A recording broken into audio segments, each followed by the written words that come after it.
তোমাদের দেখছি আর ভাবছি কি একটা স্বপ্ন আমাদের সবার সামনে, তোমাদের সামনে, জাতির সামনে তোমরা নিয়ে এসছো।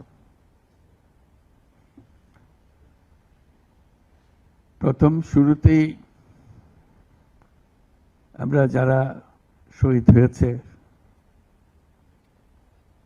তাদের কথা স্মরণ করি।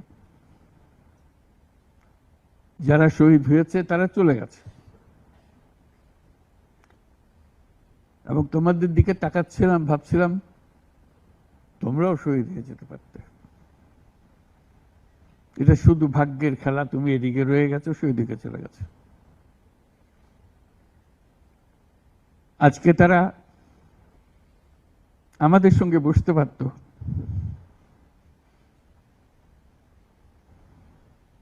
কিন্তু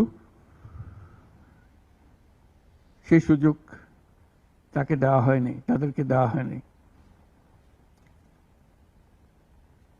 আমরা এপারের আর ওপারের মানুষ হয়ে গেছে শুধু ঘটনাচক্রে।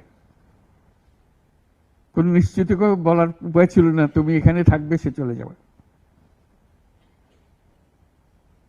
তুমি হয়তো 1 ঘন্টা আগে রওনা হয়েছে, 1 ঘন্টা পরে রওনা হয়েছে, এতেই তার সমস্ত কিছু পাল্টে গেছে। যখন হাসপাতালে যাই তাদের দেখার জন্য,